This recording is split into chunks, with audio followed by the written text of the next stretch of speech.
Hello, my name is Alisa Lozhkina. I'm Ukrainian art curator and critic, and today the topic of our conversation is Ukrainian art.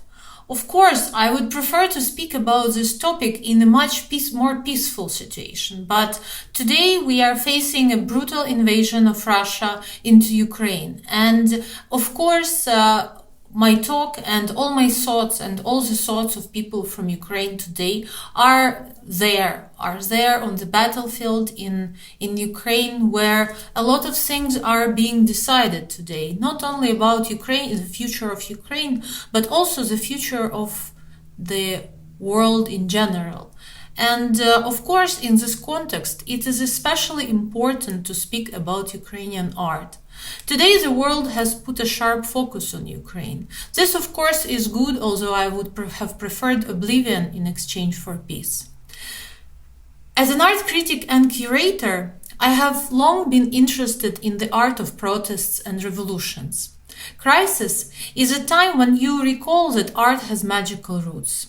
It has an immense power, and it is not for nothing that dictators are always afraid of it. In Ukraine, we know it firsthand from the experience of our recent revolutions. In a moment of turbulence, art transcends its white cube and goes into the street and experiences a brief but unforgettable moment of acute social demand. Our country certainly has many political difficulties, but it has no shortage of talented people. When Russia attacked, artists all over Ukraine started reflecting on the war almost immediately. During the revolution of 2013 and 14, there was also a surge of artistic activity in Ukraine. Photography became the main media at that time. Many artists, normally working in painting, sculpture, or installation, took cameras and went to Maidan, documenting the faces of protesters, huge ice barricades, and Molotov cocktails flying into police columns. This time, it's completely different.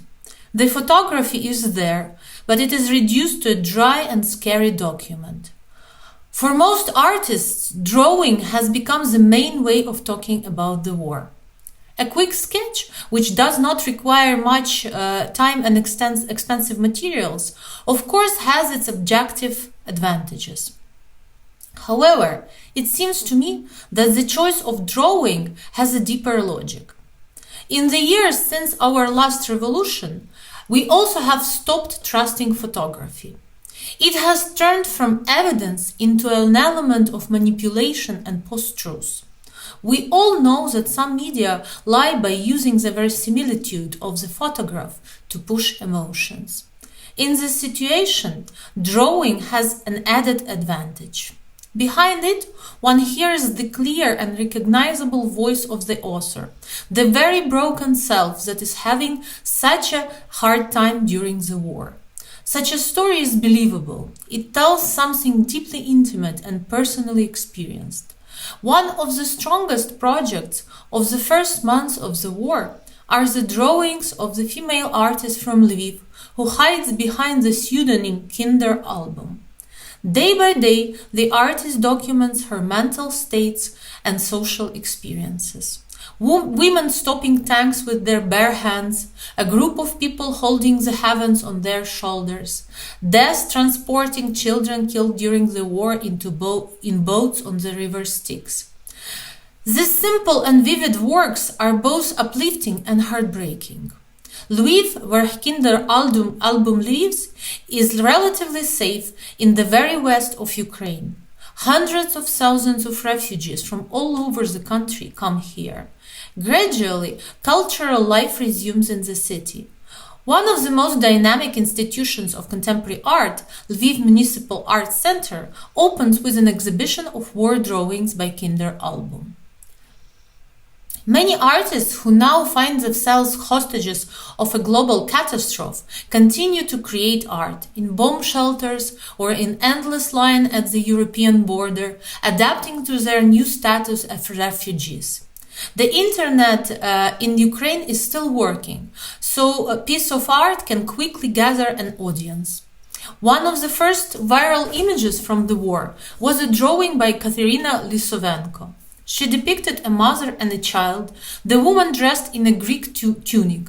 However, instead of taking the beatific classical stance one would expect, the woman holds up her middle finger to an unseen enemy, refusing to take on the role of passive victim. And the child, instead of peacefully sucking her breast, also looks directly at the viewer and holds up his middle finger. Katerina Lisovenko left Ukraine with her children in the first day of the war. She was given shelter by a Polish artist residency. The rotting underbelly of any war is dehumanization, she wrote on Facebook after a harrowing crossing at the Ukrainian border. Before they came, they dehumanized us. They accused Ukraine of Nazism when burning our people and our cities. End of quotation. With our society in a state of shock, crude language has become normalized. The main meme from the first days of the invasion were the works of the soldiers defending Zmyny Island, Russian warship Go Fuck Yourself. The video of the soldiers' response to the demand for surrender, after which contact with them was lost, spread like wildfire. Now the phrase is on everyone's lips. It's used as a greeting and a farewell, and the Odessan artist Igor Gusev incorporates it into his series titled World War III. Atop a reproduction of a 19th century Russian masterpiece, Ivan Aivazovsky's The Ninth Wave, which depicts a terrible storm, Gusev drew a ship with legs.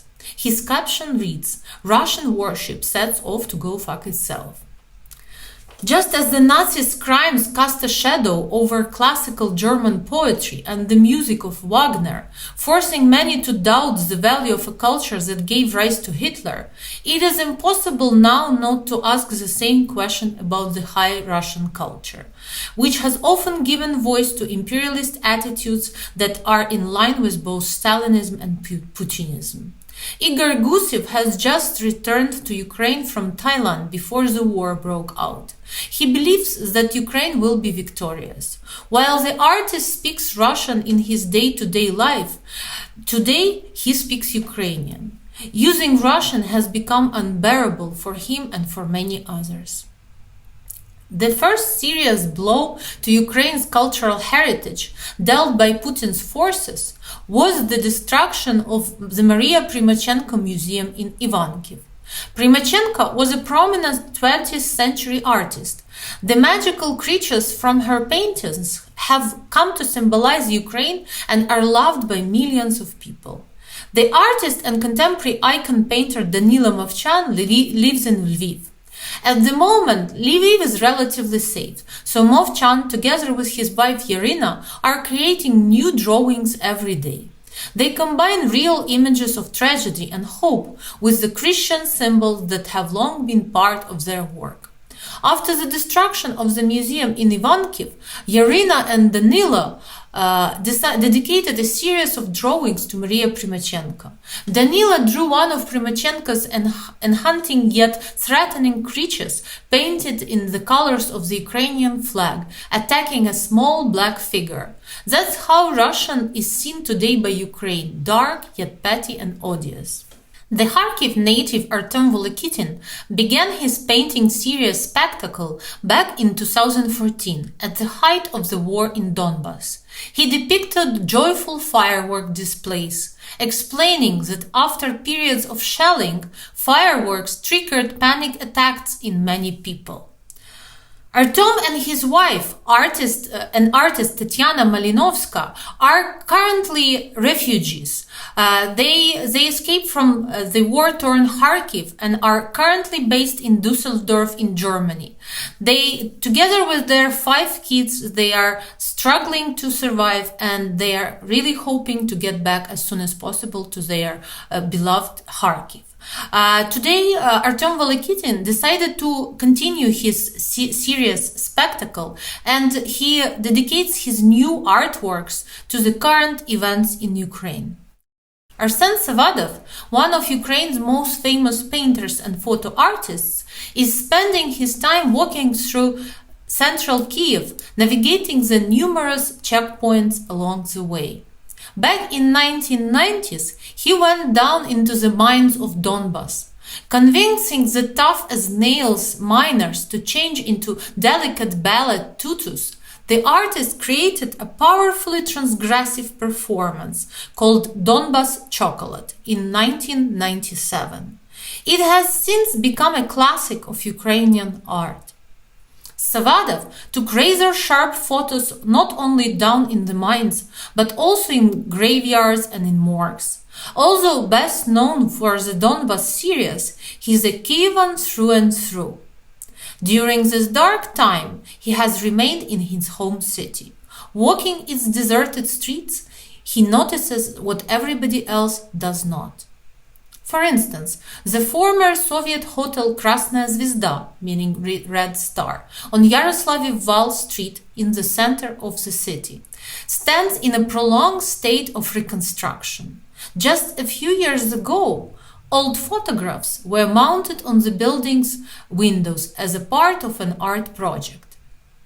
Over time, the authorities made holes in the windows for ventilation. Today, these holes in old pre-revolutionary photographs mounted on the walls of a crumbling Soviet hotel have become a powerful symbol of the black holes of Ukraine's 20th century. A century of suffering for Ukraine that Putin has tried desperately to reconstruct. Savadov uploaded photos of the abandoned hotel's windows in his Facebook page. "Glory to Ukraine," he wrote, "if only we could stop that monster."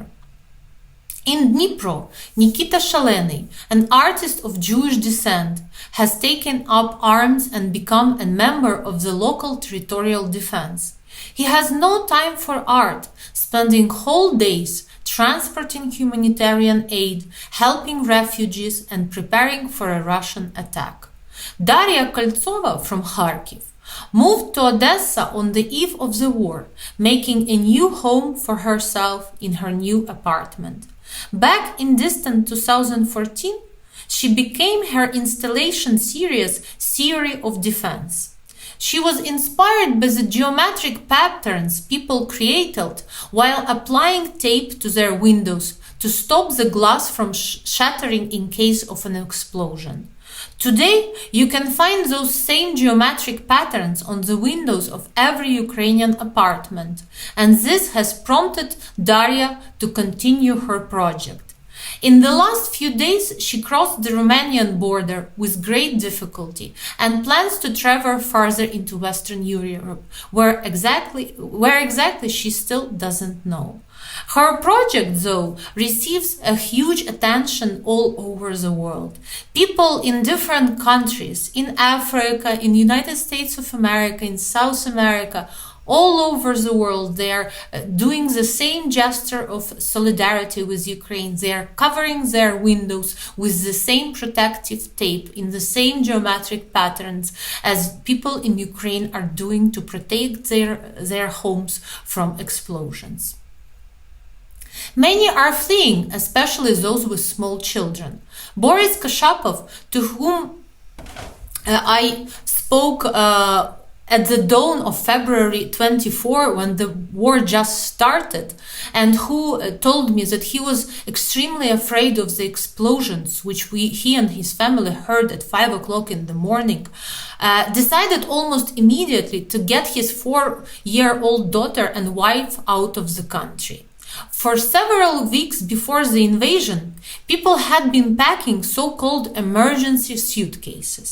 Of course, in the end, it turned out that the majority of people were not really prepared for the war. Kashapov and his wife, living in a great hurry, threw a strikingly absurd assortment of objects into their suitcase. The result of itself could be considered a work of art, depicting how defenseless a creative person can be when confronted with war. A roll of toilet paper, a child's party dress, a candle, and a hammer.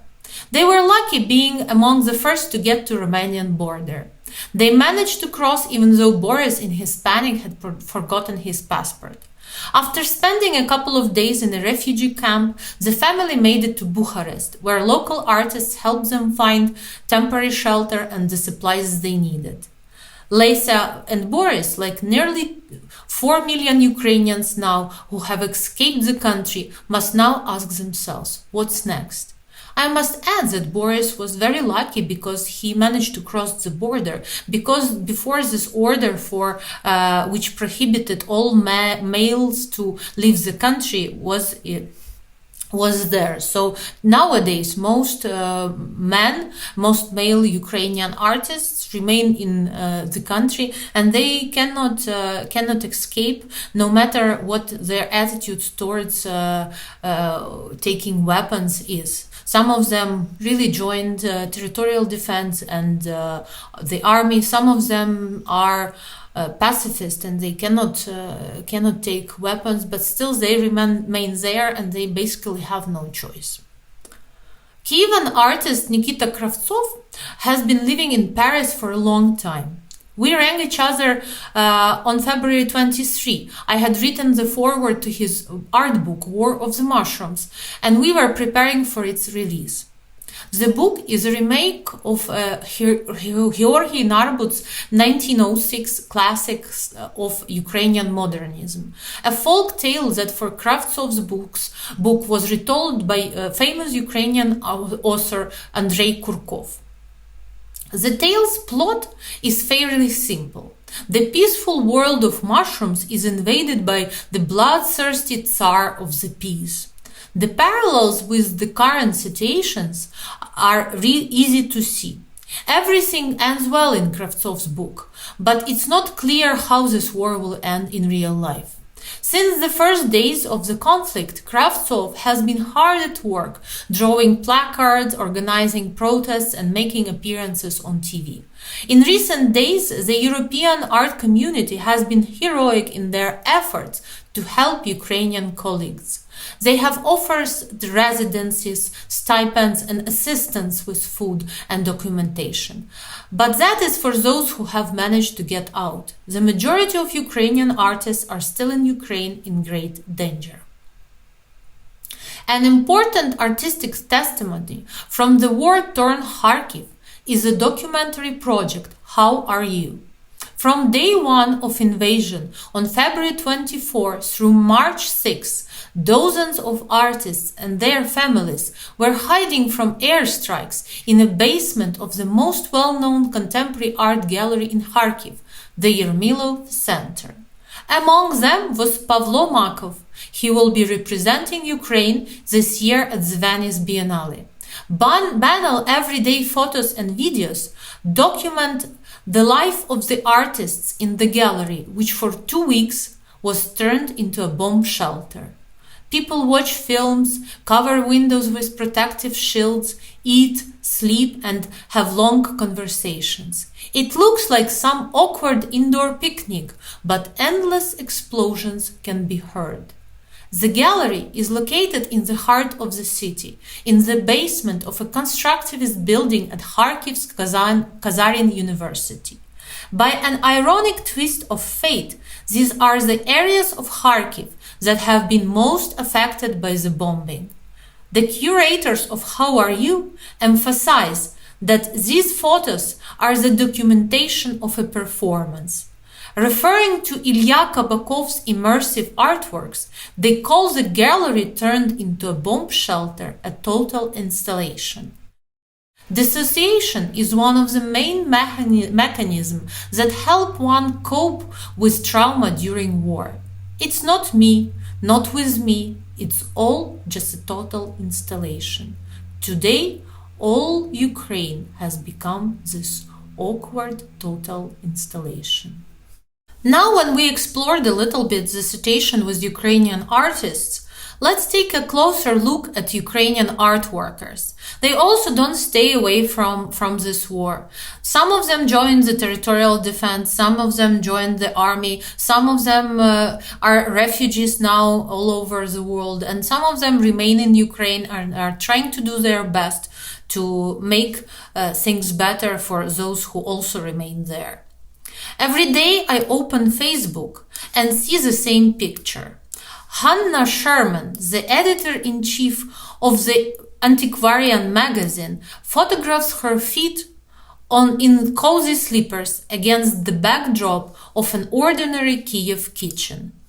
Every morning she posts a new snapshot, taken from about the same angle. I already recognize the items in Hanna's kitchen. A table, a TV above it, a chair with curved back. Those are very banal but at the same time priceless shots. Perhaps this is the best photo series of 2022. There is a war in Ukraine. An empty Kyiv is surrounded by Russian troops. Hanna's photographs are a powerful message to the whole world. I stayed in my hometown. A new morning has come. I'm alive and my house is still intact. I never thought that photos of someone's slippers could move me to tears. When attacking Ukraine, Russian President Vladimir Putin was counting on a quick victory. After it turned out that the Ukrainians were determined to protect their homeland, Russia began to take revenge on the country. The destruction of museums, theaters, churches, real terror in Mariupol, Sumy, Chernihiv and the suburbs of Kyiv, today the crisis of most of the systems that ensured the relative stability of our planet after the Second World War is becoming obvious. This is frightening, although modern media have made us accustomed to melancholic contemplation of disasters. However, the war in Ukraine is not only bad news. The first weeks after the Russian invasion have been a time of unprecedented mobilization of Ukrainian society and unique international solidarity towards Ukrainians. Ukrainian art workers are at the forefront, in the literal and figurative sense of the word. The center of cultural gravity has moved to Lviv. It's in western Ukraine. In peacetime, there are many tourists in the city, but today all those who do not want to go further west are moving here en masse from the war. Those who can't run further also settle here. As I already mentioned, in a time of war, men are not allowed out of the country. There are so many refugees from all over Ukraine and foreign journalists in the city that the prominent gallery owner and curator Pavlo Gudimov has organized special city tours. The project is called Lviv Meets Art, Walks, Communication. The provision of cultural leisure during the war has its challenges. Where to hide sightseers during an air raid? Fortunately, in Lviv, there are bomb shelters at every turn. We are in a good springtime mood despite the bombed-out aircraft repair plant in the city this morning, Pavlo writes to me. Most of Lviv's cultural institutions have been temporarily repurposed as refugee reception centers. Photos of theaters where the auditoriums are occupied by endless rows of beds go viral. Having recovered from the shock of the first days of the aggression, art workers are beginning to plan emergency exhibitions to provide moral support to refugees. The youngest museum director in Lviv is Olha, who became head of the Territory of Terror Museum in 2017. Back then, Olha was only 24, and many doubted whether she would be able to lead an art institution, especially of this kind. This memorial museum of totalitarian regimes is dedicated to the terrible pages of the mid-20th century history. Originally a Jewish ghetto in 1941-43 and then a Soviet transit prison in 1944-55, the Territory of Terror is today one of the most dynamic Ukrainian museums, thanks to Olha's efforts. Since the war started, Olha has won emergency aid for the Territory of Terror from the Swiss Alif Foundation, which specializes in the protection of cultural heritage and works mainly in conflict zones. It has purchased the essentials for the museum: fireproof cabinets, packaging materials, and other things. In the first days after the invasion, Olha began calling the directors of small provincial museums.